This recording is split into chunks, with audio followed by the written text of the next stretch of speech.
अज्ञानतिमिरान्धस्य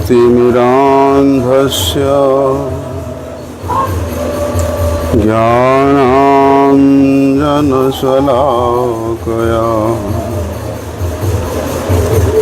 चक्षुरुन्मीलितं येन तस्मै श्रीगुरवे नमः। वाञ्छाकल्पतरुर्भ्यश्च कृपा सिन्धुभ्यैव च पतितानां पावनेभ्यो वैष्णवेभ्यो नमो नमः।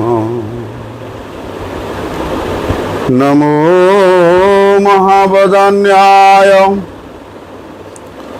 कृष्णप्रेम प्रदायते कृष्णाय कृष्णचैतन्य नामिने गौरत्विषे नमः। नमस्ते तुहलग्राम नमस्ते मुसलायुधा नमस्ते रेवतीकांत नमस्ते भक्तवत्सल नमस्ते वलिनां श्रेष्ठ नमस्ते धरणिधर प्रलंबार नमस्ते तो त्राहि मां कृष्ण पूर्वजा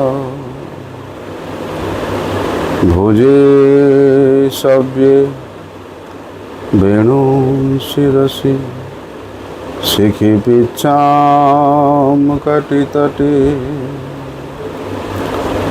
दुकुलां नेत्रान्ते सहचरी कटाक्षं च विदधते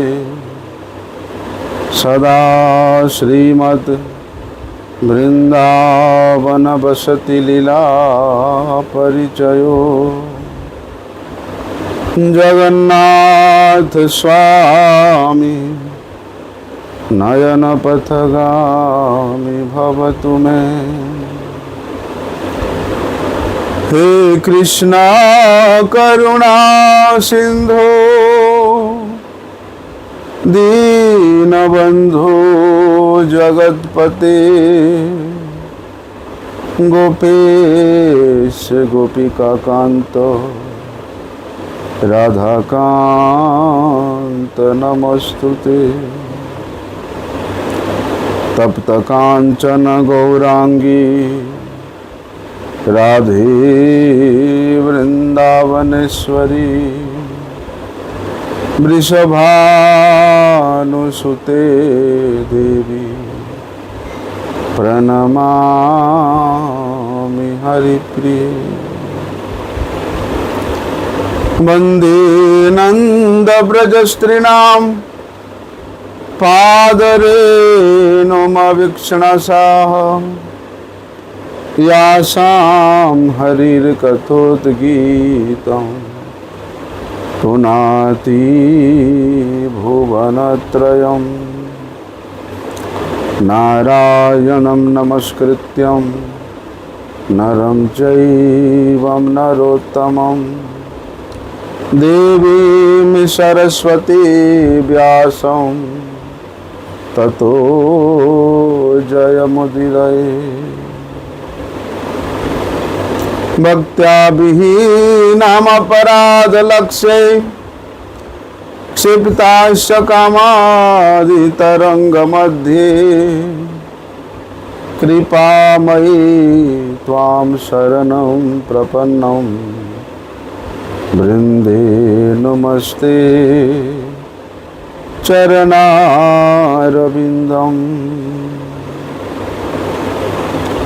पतित पावन परम करुणामय परम आराध्यतम श्रील गुरुदेव नित्य लीला प्रविष्ट विष्णुपाद परमहंस परिव्राजकाचार्य वर्ज्य अष्टोत्तर शत श्री श्रीमद शिल भक्ति वल्लभ तीर्थ गोस्वामी गुरु महाराज जी के श्री अभय चरणारविंद में अनंत कोटि साष्टांग दंडवत प्रणाम करते हुए उनकी हेतु की कृपा प्रार्थना करता हूँ। परम आराध्यतम शिक्षा गुरुपाद पद्म नित्य लीला प्रविष्ट ओम विष्णुपाद परमहंस श्री श्रीमद शिल भक्ति विज्ञान भारती गोस्वामी महाराज जी के पाद पद्म में साष्टांग दंडवत प्रणाम करते हुए उनकी हेतु की कृपा प्रार्थना करता हूँ। भगवान के शक्त्यावेश अवतार श्री कृष्ण द्वैपायन वेदव्यास मुनि जिनका आज प्राकट्य तिथि है, उनके चरणों में अनंत कोटि दंडवत प्रणाम नति पूर्वक उनकी हेतु की कृपा की याचना करता हूँ। श्रीमन महाप्रभु जी के शक्ति के विशेषता जिन सनातन गोस्वामी जी के हृदय में परिपूरित हुई है, जिनका आज तिरुभाव तिथि महोत्सव है, उन श्री रूपज्येष्ठ सनातन गोस्वामी जी के पाद पद्म में अनंत कोटि साष्टांग दंडवत प्रणाम करते हुए उनकी कृपा भिक्षा करता हूँ। संसार में जितने भी वैष्णव गण है, आचार्य गण है, गुरुजन है, आज इस गुरु पूर्णिमा के पावन तिथि पर उन सभी वैष्णवों के श्री चरणों में प्रणत होकर उनकी अहेतु की कृपा की याचना करता हूँ। आज विशेष तिथि है, मैं इसलिए आज यहाँ कर रहा हूँ क्योंकि ऊपर में कीर्तन हो रहा है और कथा का जो प्रवाह हमारा चल रहा है, हमारा विचार है कि वो बंद नहीं होना चाहिए। इसलिए आइए हम लोग श्रवण करते हैं इसलिए गुरु पूर्णिमा और से व्यासदेव जी के मध्य में क्या संबंध है और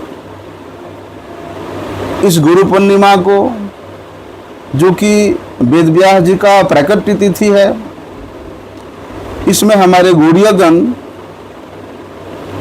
अपने अपने गुरु की पूजा किस विचार से करते हैं, क्योंकि विशेष रूप से देखा जाता है जिस आचार्य का प्राकट्य तिथि होता है, बोलते उसी तिथि में उन आचार्य का विशेष रूप से व्यास पूजा होता है, गुरु पूजा होता है। लेकिन आज तो व्यासदेव जी का प्राकट्य तिथि है, तो फिर हम सब अपने अपने गुरु जी, अपने अपने गुरु वर्गों का पूजा क्यों करते हैं? इसका क्या गौड़ीय सिद्धांत है, इस बारे में हम लोगों को जानना चाहिए, श्रवण करना चाहिए। और विशेष रूप से आज तो भैया आषाढ़ मास की पूर्णिमा है, जो कि गुरु पूर्णिमा का नाम से ख्यात है। बोलते इसी तिथि में द्वापर के अंत में देवताओं के कार्य को संपादन करने के लिए, देवताओं के प्रार्थना से प्रसन्न होकर के भगवान श्री हरि पराशर मुनि और सत्यवती देवी के गर्भ से वे आविर्भूत हुए थे। क्या प्रमाण है? बोलते आषाढ़ी पूर्णिमा लोके श्री गुरु पूर्णिमोच्यते यत्र जातो हरे शक्तिर वेद व्यास तया भुवि पाराशर्यम नमाम्यहम व्यासम सत्यवती सुतम कृष्ण वर्णम मुनि श्रेष्ठम द्वैपायनम जगद्गुरुम। बोलते हैं पराशर मुनि के पुत्र और सत्यवती नंदन, और बोलते जो कृष्ण कांति से दीप्यमान है का जो निरुक्ति है क्यों हुआ? बोलते व्यास्यते जेन शास्त्राणि तेन व्यासो निगद्यते। बोलते हैं व्यास मतलब विभाजन, जिनके द्वारा भगवान के प्रतिपाद्य, भगवत प्रतिपाद्य जितने भी शास्त्र है, वेद शास्त्र है, बोलते उनको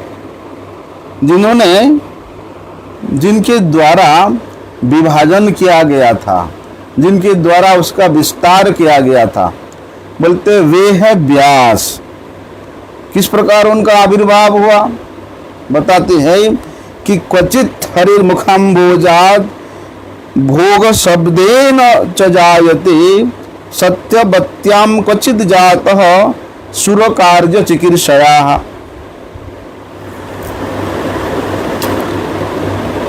बोलते हैं पूरा काल में, प्राचीन काल में, सत्य युग में, या ये सृष्टि के प्रारंभ समय में भगवान श्री हरि के मुख से एक शब्द निकला था।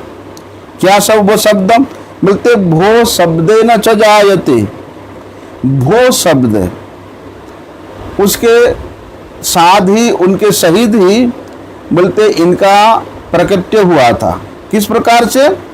बोलते सुर कार्य संपादन। सुर मतलब देवता, देवताओं के कार्यों को साधन करने के लिए द्वापर के अंत में सत्यवती से भगवान श्रीहरि वेद व्यास के रूप में आविर्भूत हुए। इसलिए वेदों का विभाजन किया, इसलिए वे व्यास संज्ञा से सुशोभित हुए। बोलते द्वीप में उनका जन्म हुआ था, इसलिए द्वीपायन हुए। और बोलते उनका जो शरीर का जो रंग था वो कृष्ण वर्ण था, इसलिए कृष्ण संज्ञा से सुशोभित हुए। और बोलते हैं बद्रिकाश्रम में भी तपस्या रत रहे होने के कारण, यहाँ बद्रिकाश्रम में ही वास करने के कारण उनमें और एक बादरायणी संज्ञा भी उनमें लग गया। इस प्रकार कैसे हुए? बोलते हैं शक्त्यावेश अवतार है। शक्त्यावेश अवतार क्या है? बोलते किसी महत्तम जीव के हृदय में भगवान के ज्ञान, भगवान के शक्ति का आवेश हो जाता है, में उनका आविर्भूत होता है। व्यासो नारायणो हरि। इसलिए वहां पर चरितामृत में कहते हैं ना, प्रभु कहे वेदांत सूत्र ईश्वर वचन। वेदांत सूत्र जो है ये साक्षात भगवान श्री हरि का वाणी है। व्यास रूपे कैलतः श्री नारायण, व्यास के रूप में, वेद व्यास के रूप में स्वयं भगवान नारायण ही उसकी विभाजन कर रहे हैं, उसका व्याख्या कर रहे हैं। इसलिए व्यासदेव जी के आविर्भाव के प्रकरण में इस प्रकार शास्त्र प्रमाण मिलता है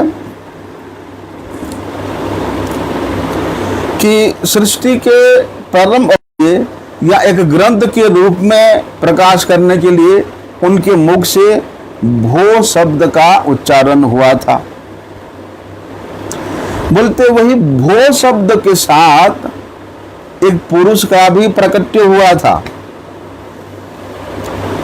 बोलते वही पुरुष प्रकट्य होकर के वो अपना कुछ परिचय नहीं जानते हैं, लेकिन जिनसे प्रकट हुआ उन हरि के सामने रहने के कारण वो श्री हरि को प्रणाम करते हैं और अपना नाम और अपना क्या कार्य है उसके विषय में वे उनसे जिज्ञासा करते हैं। तो भगवान उनसे कहते हैं कि तुम्हारा नाम व्यास है, और बोलते तुम इतने युगों से उन युगों का जो वृत्तांत है उसको संकलित करके, सम्मिलित करके बोलते मेरे जो सनातन कृष्टि है, मेरे जो सनातन ज्ञान है, मेरे जो सनातन धर्म का प्रकाश है, बोलते उसको तुम ग्रंथ के रूप में प्रकाश करो। भगवान कहते हैं कि मैं तुमको आशीर्वाद करता हूं कि तुम सभी कल्प के विषय में ज्ञान नेत्रों के द्वारा सबको दर्शन कर सकते हो। भगवान इस प्रकार आशीर्वाद दे करके उनके जो आदिष्ट कार्य है करने के लिए वो चले गए। अभी व्यास जी भगवान के द्वारा उपदिष्ट जो कार्य है उसको मनोनियोग पूर्वक करने के लिए प्रारंभ हो गए। अलग अलग कल्प में भगवान ने किस प्रकार से अवतरित होकर के कैसे कैसे लीला की और उन लीलाओं के माध्यम से उन कल्पों के अनुसार क्या सिद्धांत का वहाँ प्रतिपाद्यता हुआ, उसको भी वेद व्यास जी ने ग्रंथ के रूप में प्रकाश किया। पुराण के रूप में वेद के अर्थ को प्रकाश करने के लिए उन्होंने बोलते इतिहास, पुराण, महाभारत, संहिता ये सब का प्रकाश करते हैं।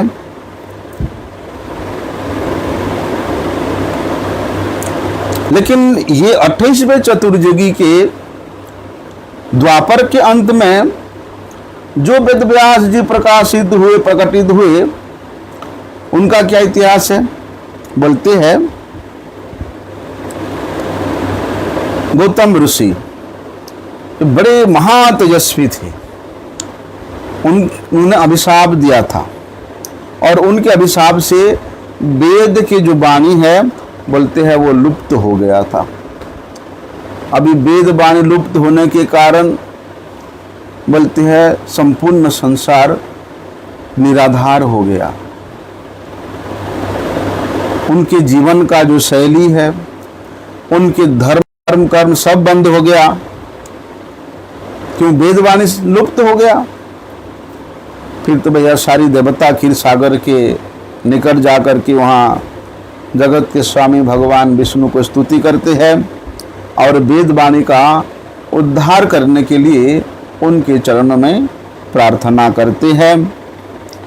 भगवान देवताओं के समक्ष प्रकट होकर के बोलते हैं, उनको अभय प्रदान करते हैं और कहते हैं कि तुम सबका मंगल हो, डरने की कोई आवश्यकता नहीं है। इस द्वापर के अंत में सत्यवती के गर्भ से मैं स्वयं आविर्भूत होकर के वेद वाणी को पुनः प्रकाश करूंगा। बोलते इस प्रकार भगवान से आश्वस्त होकर के सभी देवतागण अपनी धाम को प्रस्थान करते हैं और बोलते यथा समय पराशर मुनि के औरस से सत्यवती माता के गर्भ से कुरुक्षेत्र में जो समंत पंचक द्वीप है वहाँ पर आज के दिन में भगवान वेद व्यास जी का प्राकट्य हुआ। उसके बाद उन्होंने बद्रिकाश्रम में सम्यपरास आश्रम में चले गए, जहाँ पर घोर तपस्या किया और उसके बाद देवताओं के कार्य को संपादन करने के लिए उन्होंने वेद वाणी का उद्धार किया और वेद को विभाजन भी किया, 4 भाग में विभाजन किया। वेद के अर्थ को पुराण के रूप में प्रकाशित किया और बोलते हैं जो ब्राह्मण जाति से इतर जाति है, जिनका वेद पाठ करने में योग्यता या अधिकार नहीं है, उनके उद्धार के लिए भगवान क्या करते हैं? बोलते हैं वेद के अर्थ से सम्मिलित महाभारत की रचना करते हैं और बोलते हैं पंडितों के लिए उन्होंने बोलते फिर उसी वेद से वेदांत सूत्र का रचना करते हैं। उसके बाद इतना कुछ करने के उपरांत भी वेद व्यास जी के चित्त में बोलते हैं शांति नहीं मिला। फलस्वरूप उन्होंने अपने गुरु के शरण में गए। बद्रिका का आश्रम में नारद मुनि के शरण में जाते हैं और नारद मुनि के द्वारा उपदिष्ट होकर के बोलते हैं भक्ति योग से समन्वित परम पुरुष भगवान श्री हरि का दर्शन करके बोलते उनके सभी प्रकार के मनोरथ को पूरा करते हैं और जीवों के कल्याण करने के लिए उन्होंने भक्ति योग से परिपूर्ण, भक्ति प्रेम से परिपूर्ण परमहंस संहिता श्रीमद् भागवत की वे रचना करते हैं। बोलते हैं जो वेद के आचार्य गण है उनका ये परमहंस संहिता अध्ययन करने में अनधिकारी समझ करके क्या करते हैं, बोलते हैं क्योंकि ये परमहंस संहिता है, यदि आप वेद के आचार्य वेदाचार्य है और समझते हैं कि इस परमहंस संहिता भागवत को श्रवण पठन करने में अधिकार है, बोलते हैं नहीं है, तो फिर इसको किसको पढ़ाएंगे। इसलिए वेदव्यास जी ने जाबाली के जो कन्या बेटिका उनके साथ विवाह करके उनसे बोलते हैं एक पुत्र की प्रकट कराते हैं और बोलते उनका नाम रखते हैं सुखदेव। सुखदेव गोस्वामी को वेदव्यास जी यही श्रीमद् भागवत शास्त्र का इस पारमहंसी संहिता का उपदेश प्रदान करते हैं। अभी गौतम ऋषि ने अभिशाप क्यों दिया था कि वेदवाणी लुप्त हो जाए, इसका भी पुराण में एक प्रसंग आता है। एक बार क्या हुआ, 12 वर्ष तक दुर्भिक्ष पड़ा था, संसार हाहाकार, ऋषि मुनिगण हाहाकार। तो गौतम ऋषि क्या करते हैं, जितने भी ऋषि मुनिगण इधर उधर थे सबको बुला करके वे अपने आश्रम में उनको रखे और इस दुर्भिक्ष के समय में सबको वे भोजन प्रदान करते थे। किस प्रकार के भोजन, सुबह खेत में जाकर के धान का रोपण करते थे और शाम को उसी से धान निकाल करके सुबह लगाया, शाम को धान निकाल करके चावल निकाल करके रंधन करके उन सभी मुनियों को वे प्रसाद पवाते थे। तो 12 वर्ष बीत गया इस प्रकार मुनियों की सेवा करते करते, उनको खिलाते खिलाते। दुर्भिक्ष दूरीभूत भी हो गया, सुभिक्ष भी हो गया। लेकिन गौतम मुनि उन सब ऋषि मुनि से प्रार्थना करते हैं कि भैया कि आप लोग इस आश्रम को छोड़ करके कहीं भी मत जाओ, आप लोगों के सारा संपूर्ण जीवन का जितने भी भरण पोषण अन्न भोजन है सब व्यवस्था यहीं पर ही होगा। इसलिए वे मुनियों का अन्यत्र जाने का इच्छा होने पर भी गौतम ऋषि उनको अनुरोध कर रहे हैं, इसलिए सभी उनके आश्रम में रुक गए। इसके बीच में क्या होता है, एक बार नारद मुनि कैलाश पहुंचते हैं और पार्वती जी से कहते हैं, देवी आप सोचती हो कि भगवान भोलेनाथ आपको ही सबसे अधिक प्रेम करते हैं, आप इस भ्रम में मत रहो। भगवान भोलेनाथ और किसी को आपसे भी ज्यादा प्रेम करते हैं, जिसको करते हैं हमेशा उनको अपने माथे पे अपने सिर पे विराजमान करके रखे हैं। अब भैया पार्वती जी को मन तो बड़ी खराब हुआ सुन करके, बड़े विषन्न हुए मन, उन्होंने क्रंदन करने लगे। अभी उनके जो दोनों पुत्र है कार्तिक और गणेश, वो आकर के अपनी माता को दुख का कारण, उनके जो विषाद का कारण, क्रंदन का कारण पूछते हैं। तो माता कहती है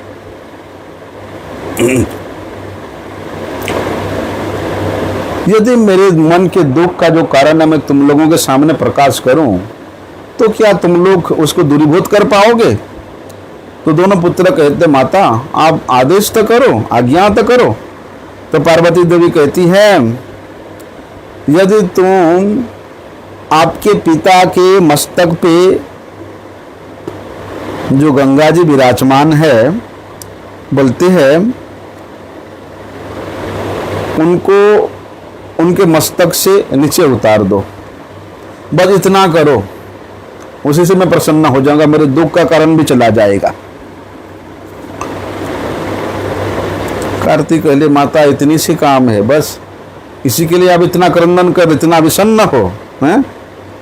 आप चिंता मत करो, आपका आदेश संपूर्ण रूप से पालन होगा।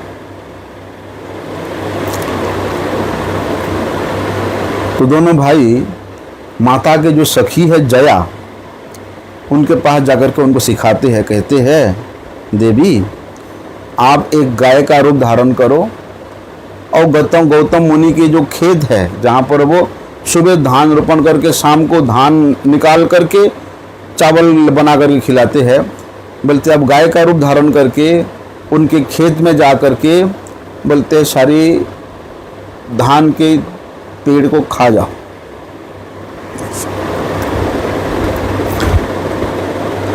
अभी भैया क्या हुआ, वे गाभी दोनों भाई के आदेश के अनुसार गौतम मुनि की खेती में जाकर के बोलते हैं वो भोजन करने लगे धान के खेत को।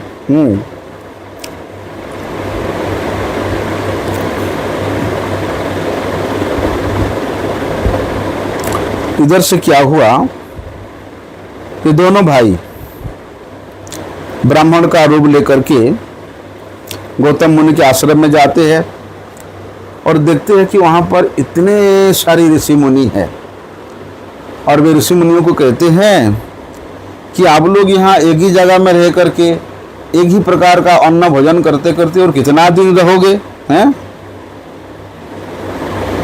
मुनियों ने कहते हैं कि हम लोग तो यहाँ से जाना चाहते हैं, लेकिन गौतम मुनि बार बार अनुरोध करते हैं कि आप कहीं मत जाओ, आप इधर ही रुको, इसलिए हम लोग कहीं जा नहीं पा रहे हैं। इतनी में देखते हैं गौतम मुनि कि एक गाभी उनके खेत में सब फसल को खाए जा रहे हैं। तो उन्होंने क्या किया, एक तिनका, एक घास का तिनका लेकर के उन्होंने दूर से ही उस तृण के द्वारा उस गाभी को आघात किया। उसी से वो गाभी बोलते हैं, जैसे विकट शब्द होता है, मरा नहीं नाटक कर रहा है, क्यों पहले सिखाया हुआ है, विकट शब्द करते हुए जैसे मर गया, इस पर मृत प्राय होकर के उस भूमि पे वहाँ पर वे गिर गया। इतने में कार्तिक को गणेश देखते हैं, मुनियों कहते देखो देखो तुम लोग जिसके पास रह करके अन्न भोजन कर रहे हो, बोलते हैं उनके द्वारा एक गौ हत्या हुआ है, इसलिए यदि गौ हत्या का अन्न खाओगे, हत्या अन्न खाओगे, बोलते तुम सबको भी गौ हत्या का पाप लगेगा। अब ऋषि मुनि तो भैया सुन करके सब भाग गए वहां से हैं। इधर दोनों भाई उस गाय के पास जाते हैं और गौतम मुनि से कहते हैं कि हम लोग वैद्य है और गाय का किस प्रकार से उपचार होगा वो भी हम लोग अच्छी तरह से जानते हैं। तो गौतम मुनि कहते हैं कि ठीक है, आप लोग वैद्य है, तो ऐसा क्या उपाय है जो करने से ये गाय का प्राण बच जाएगा। वे दोनों भाई कहते हैं, कार्तिक और गणेश जी, कि आप यदि शिव जी के मस्तक पे जो गंगा जी विराजमान है और गंगा जी को वहाँ से लेके आओगे और उन्हीं जल से जब इस गाय के ऊपर हम लोग छिटा देंगे, तब इस गाय का प्राण बच सकता है।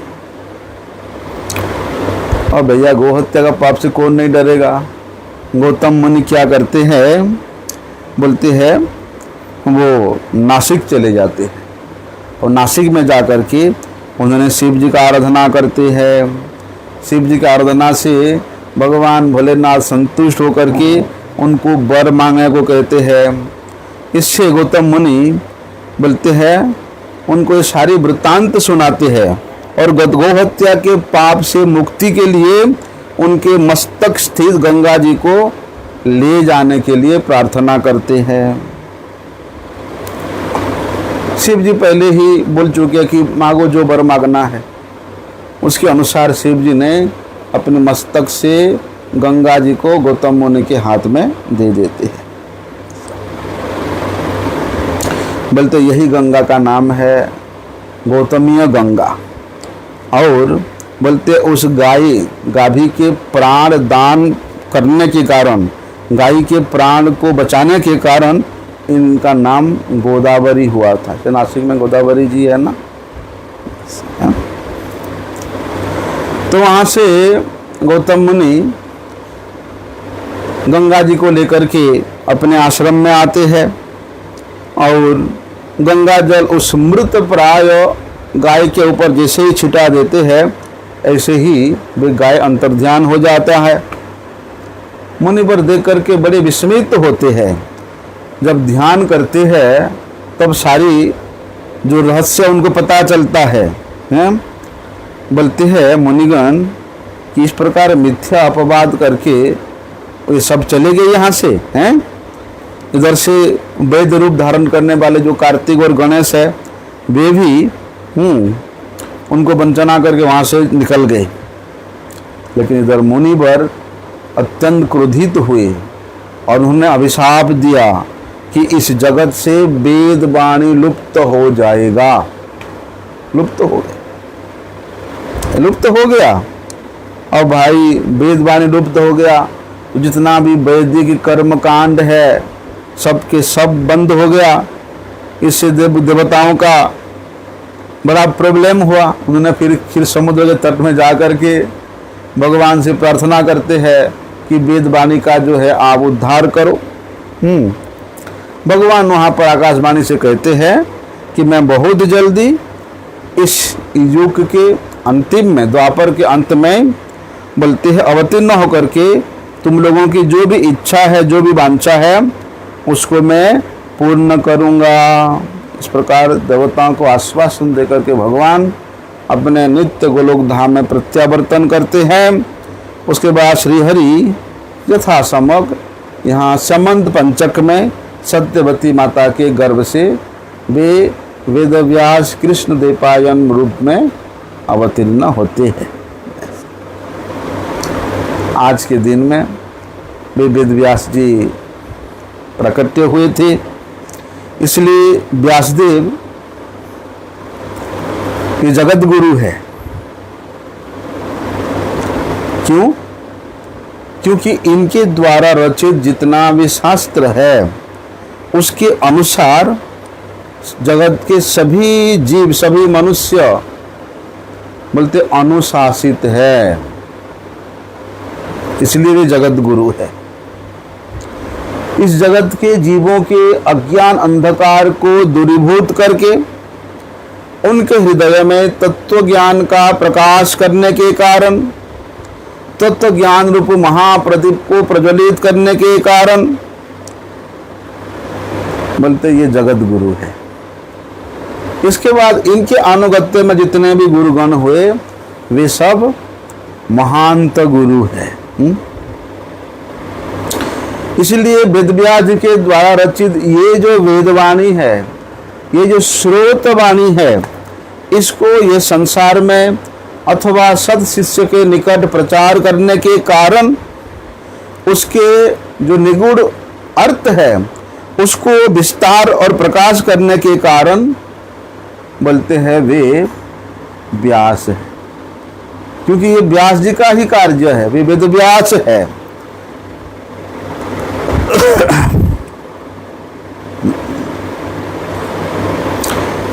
इसलिए इस जगत में जो आदि भगवत तत्व कथा है, जो आदि भगवत तत्व सिद्धांत विधान है, बोलते उसको प्रकाश करने वाला जगत गुरु है, वे जगत गुरुवाच्य है। लेकिन इस जीवन में, इस संसार में जो आदर्श जीवी है बोलते वे सब गुरु कौन है? बोलते वे सब महान तो गुरु वाच्य है। इसलिए वास्तव में जगत गुरु तो केवल एक ही है, वो है भगवान श्री कृष्ण, जो कि द्वैपायन श्री कृष्ण द्वैपायन वेदव्यास मुनि के रूप में प्रकट हुए हैं। ऐसा इसलिए ब्रह्मा हो, चाहे शिव हो, चाहे नारद हो, चाहे वेदव्यास जी हो, हैं, इनका जगत गुरुत्व केवल उपचार मात्र है, अन्यथा जगत गुरु केवल भगवान श्री कृष्ण है। कारण भगवान श्री कृष्ण ही इस सृष्टि के प्रारंभ में यही वेद वाणी को किसको प्रदान किए थे? ब्रह्मा जी को। कृष्ण हईते चतुर्मुख, है ना, चतुर्मुख ब्रह्मा को दिए। ब्रह्मा जी से नारद जी के पास आया, नारद जी से फिर ये वेदव्यास जी के पास आया। तो इस गुरु परंपरा के क्रम के अनुसार बोलते वही वेदवाणी इस जगत में प्रकाशित हुआ है। अभिवाद है, वेदव्यास जी का प्रकट तिथि है और हम लोग अपने अपने गुरु का पूजा क्यों करते हैं? बोलते हैं वेदव्यास जी के इस श्रोत वाणी को, इस वेद वाणी को ये संसार में परंपरा क्रम के अनुसार जो गुरुजन, जो महानत गुरुजन बोलते उसको जीवों को, इसलिए उनको भी व्यास अभिन्न आचार्य कहा जाता है।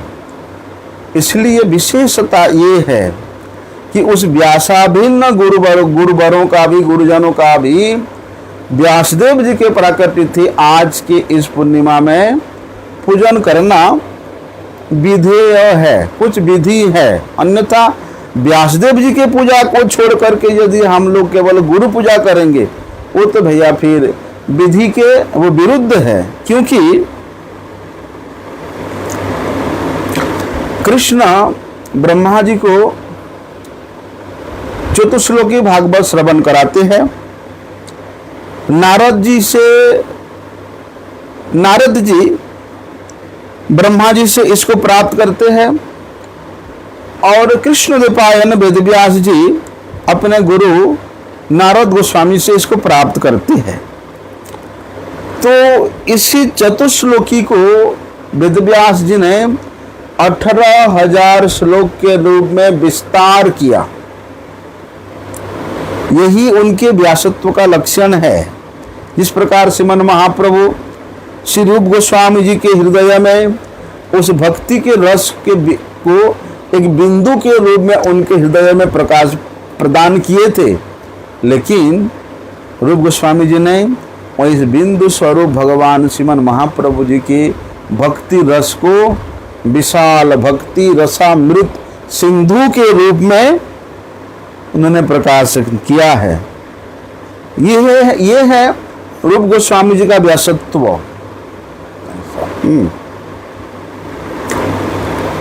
इसलिए जितना भी सनातन धर्म को अवलंबन करने वाले व्यक्ति है, बोलते उन सभी के लिए करना चाहिए, लेकिन उनके इस विशेष तिथि में विशेष रूप से उनका पूजा करना चाहिए। क्योंकि यदि उनका पूजा ना किया जाए, गुरु पूजा ना किया जाए, तो कभी भी गुरु कार्य में पूर्णता लाभ नहीं हो सकता है। इसलिए गुरु पूजा के बिना आप कुछ भी कार्य करते हो, भगवत पूजन ही क्यों ना करते हो, बोलते हैं वो विधि के विरुद्ध है। इसलिए जो वैष्णवगण है, यदि वे पाठ भी करते हैं ग्रंथ का, तो सबसे पहले क्या बोलते हैं? नारायणम नमस्कृत्यम नरम चैवम नरोत्तमम देवीं सरस्वती व्यासम ततो जय मुदीरये। बोलते इस पद के द्वारा वैष्णवगण मंगलाचरण करते हैं। लेकिन वर्तमान समय में दुर्भाग्य का विषय ये है कि भाई आज तो वेद व्यास जी का प्रकट तिथि है गुरु पूर्णिमा में, तो इस गुरु पूर्णिमा तिथि में जो लोग अपने आप को वैदिक सांप्रदायिक मानते हैं, बोलते हुए क्या करते हैं, केवल अपनी अपनी ही गुरु का पूजा करते हैं, लेकिन व्यास जी का पूजा नहीं करते हैं, वेद व्यास जी को स्मरण तक नहीं करते हैं। ऐसा बोलते ये अनुचित कार्य है, ये भक्ति के सदाचार नहीं है। लेकिन जिसका आविर्भाव तिथि है, उनके आविर्भाव तिथि में उनका पूजा को नहीं करके यदि आप अन्य गुरु पूजा करते हो, तो ये किस प्रकार से प्रशस्त संपन्न सदाचार हो सकता है? ठीक है, वो व्यक्ति गुरु जो है वो व्यासाभिन्न है, लेकिन व्यासाभिन्न होने पर भी वहां पर व्यासदेव जी के पूजा के अवशेष को लेकर के अथवा व्यासदेव जी का पहले पूजा करके, पहले आरती करके, बोलते वही अवशेष वस्तु से, वही अवशेष उपचार से व्यक्ति गुरु का पूजा करना शास्त्र सम्मत है। ऐसा लेकिन जो असद गुरु है, जिनमें भगवान व्यासदेव जी के गुणों का लेश मात्र भी नहीं है, ऐसे असद गुरु को यदि हम लोग व्यासाभिन्न समझेंगे, हैं, उपकारी होना चाहिए।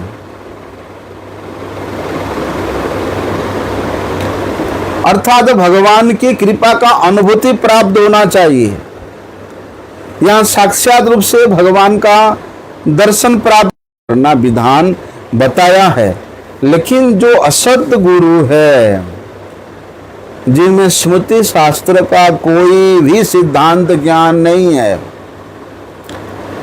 जिनमें भगवत भक्ति का, भगवत अनुभूति का लेश मात्र नहीं है, बोलते ऐसे असद गुरुगण कभी भी व्यास अभिन्न नहीं हो सकते हैं। जब उनमें व्यासत्व ही नहीं है, तो फिर वो पूजा करने के योग्य भी नहीं है। उनको व्यास बोलने का मतलब उस काना को, जिसका आंख नहीं है, उस काना को पद्मलोचन बोलोगे तो क्या वो युक्ति संपन्न है? पद्मलोचन तो भैया जिसका आंख एकदम कमल के माफिक सुंदर है, लेकिन काना व्यक्ति को यदि आप पद्मलोचन बोलोगे तो वो कहाँ शोभा देता है? अनुचित है। उसी प्रकार एक असद गुरु को यदि आप व्यासाभिन्न समझ करके उनका पूजा करते हो, वो भी शास्त्र विरुद्ध है। इसलिए हमारे गौड़ीय दर्शन में व्यास पूजा का क्या सिद्धांत है? देखिए, श्रीवास अंगन में श्रीमन महाप्रभु जी ने आज के दिन में, इस आषाढ़ पूर्णिमा की तिथि में व्यास पूजा का आयोजन स्वयं कराए थे श्रीमन महाप्रभु जी। वहाँ पर श्रीवास पंडित वे आचार्य के रूप में, वे पूजक के रूप में, पुजारी के रूप में वे पूजा कार्य किए थे। हम लोग इस संबंध में, इस विषय को चैतन्य चरितामृत में श्रवण करते हैं। और बोलते हैं पंडित श्रीमन नित्यानंद प्रभु के हाथ में माला दे करके व्यासदेव जी के गले में अर्पण करने के लिए उनसे प्रार्थना करते हैं। लेकिन श्रीमन नित्यानंद प्रभु क्या करते हैं? बोलते वही माला को लेकर के श्रीमन महाप्रभु के गले में अर्पण कर देते हैं और बोलते हैं व्यास पूजा हो गया। तात्पर्य क्या है? बोलते जगत के व्यास कृष्णद्वैपायन, और कृष्णद्वैपायन के व्यास स्वयं श्रीमन नित्यानंद प्रभु, और नित्यानंद प्रभु के जो व्यास है वो कौन है? स्वयं श्रीमन महाप्रभु। इसलिए निखिल श्री चैतन्य मठ, गौड़ीय मठ के जो संस्थापक आचार्य है, उन्होंने एक सिद्धांत प्रस्तुत किया था उस समय में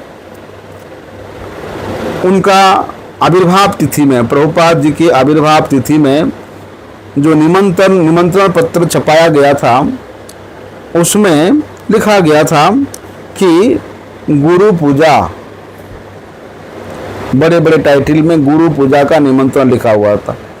लेकिन उस निमंत्रण पत्र जैसे प्रभुपाद जी के हाथ में गया, प्रभुपाद जी ने बोलते हैं उसको गुरु पूजा नहीं लिख करके वहाँ पर उन्होंने श्री व्यास पूजा लिखने के लिए निर्देश दिया।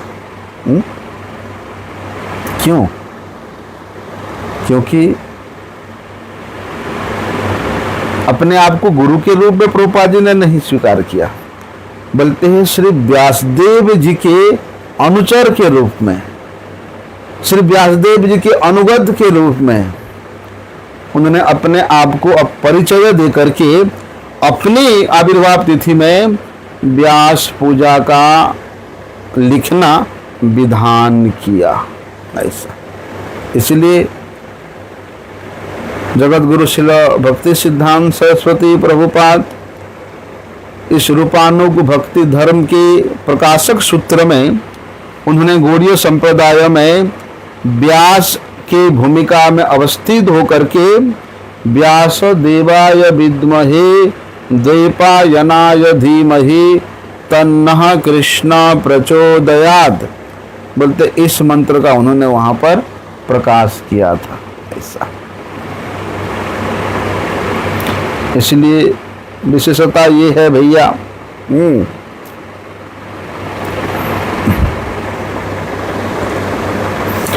कि इस पूजा के द्वारा हम लोगों को पता चलता है श्रीमन महाप्रभु जी ने जो व्यास पूजा का प्रणयन किया था, जो कि स्वयं श्रीवास पंडित जी के द्वारा आयोजित हुआ था और स्वयं श्रीमन नित्यानंद प्रभु के द्वारा प्रतिष्ठित हुआ था, उस व्यास पूजा से हमें यही शिक्षा मिलता है कि केवल अपनी अपनी गुरुदेव के पूजा करना ही व्यास पूजा नहीं है, बल्कि व्यासदेव जी के जन्म तिथि में व्यासदेव जी का ही पूजा करना करणीय है, विधान है।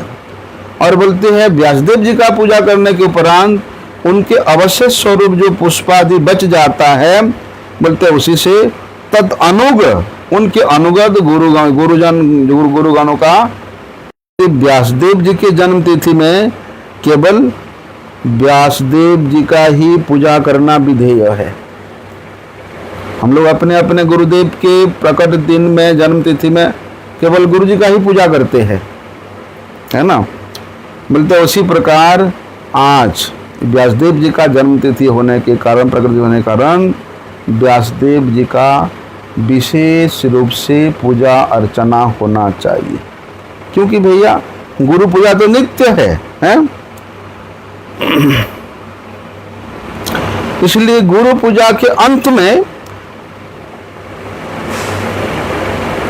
बोलते हैं उनकी आज्ञा लेकर के व्यासदेव जी का पूजा करना कर्तव्य है, अवश्य करना चाहिए।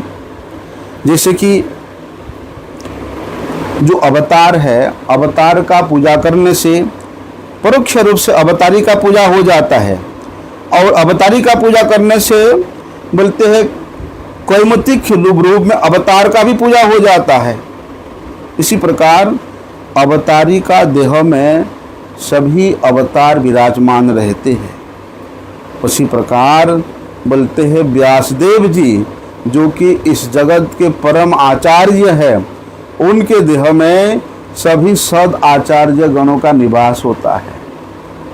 इसलिए व्यासदेव जी का यदि पूजन होता है तो हमारे संपूर्ण गुरु परंपरा का पूजन हो जाता है।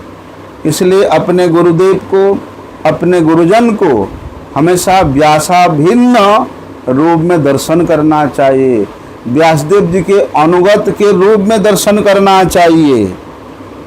इस प्रकार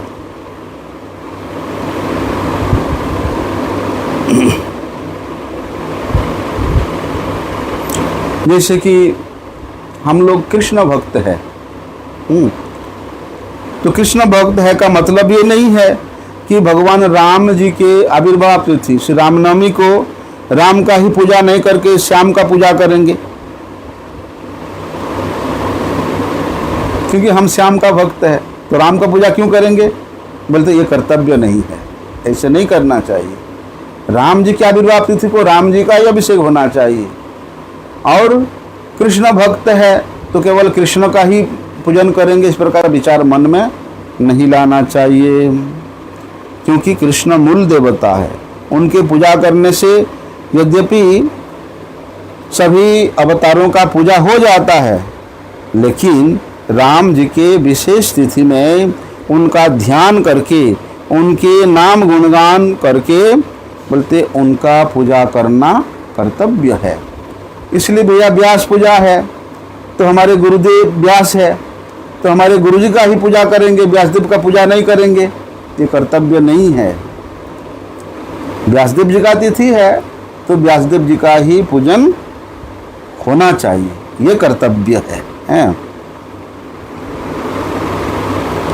इसलिए यद्यपि गुरुदेव व्यासाभिन्न विग्रह है, इसलिए गुरु पूजा होने पर भी व्यासदेव जी का पूजा हो सत्य है, लेकिन व्यासदेव जी के तिथि में पृथक रूप से, अलग रूप से, विशेषता के साथ व्यासदेव जी का पूजन होना चाहिए। मैंने ऐसा देखा नहीं कि आज के दिन में लोग व्यासदेव जी का पूजन करते, सब अपने अपने गुरु का पूजा करने में लग जाते हैं। इससे गुरु प्रसन्न नहीं होते। गुरुदेव जानते हैं कि भैया ये तो व्यासदेव जी का तिथि है, तुम उनका पूजा को छोड़ करके मेरे पूजा करने आए हो। हाँ?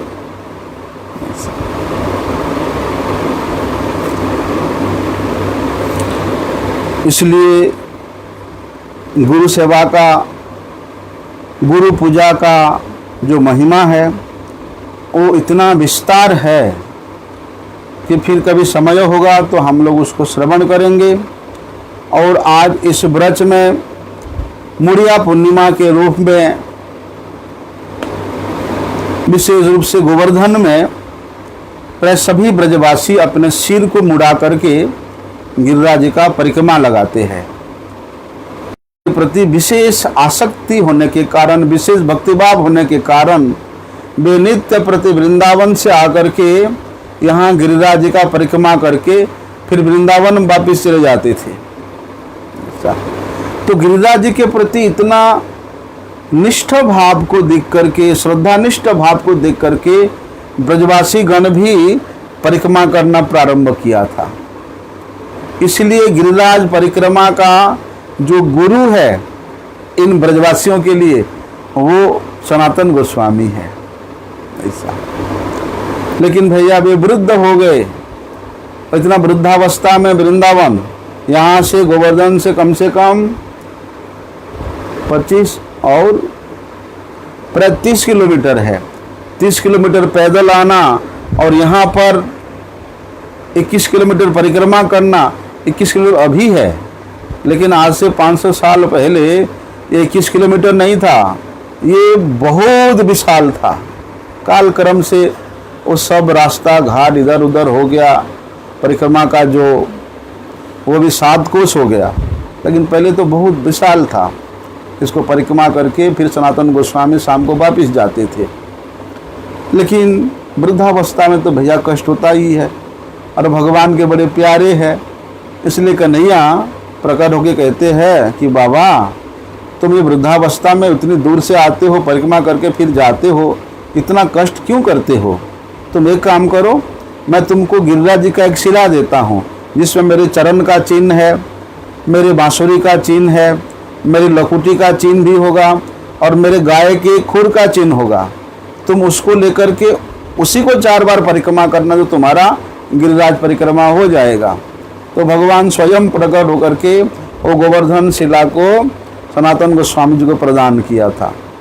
इसलिए वे वृंदावन में वहाँ राधा दामोदर मंदिर में रह करके उस शिला का परिक्रमा करते थे, और वहीं पर परिक्रमा करते करते उन्होंने अपना आज के दिन में अंतर्धान लीला किया था। इसलिए अपने बाप के, अपने पिता के मृत्यु होने पर जिस प्रकार सभी पुत्र सिर मुड़वाते हैं, बोलते इसी प्रकार अपने गुरु के अप्रकट होने के कारण सभी ब्रजवासीगण अपने अपने सिर मुड़ा करके यहाँ गिरिराज जी में आकर के गिरिराज जी का परिक्रमा करके चक्रेश्वर में सनातन गोस्वामी जी का भजन कुटीर है, वहाँ जाकर के अपना सब्दी। इसलिए हमारे गुरुजी ने सनातन गोस्वामी जी का चरित्र को श्री गौर पार्षदावली में विस्तार से वर्णन किया है, लेकिन उसको श्रवण करने के लिए अभी समय नहीं है। पद्म के श्री चरण में प्रणत होकर के उनके कृपा आशीर्वाद मुख में हम लोग अपना अपना इस भक्तिमय जीवन व्यतीत करें। उसके लिए श्री वेदव्यास मुनि के श्री चरणों में, श्री सनातन गोस्वामी जी के श्री चरणों में और सभी गुरु वर्गों के श्री चरणों में भक्ति श्रद्धा से युक्त होकर के सश्रद्ध प्रणाम पूर्वक उनसे कृपा की भिक्षा करें। वंशा कल्पतरुभ्यश्च कृपा सिंधुभ्येव च पतितानां पावनेभ्यो वैष्णवेभ्यो नमो नमः।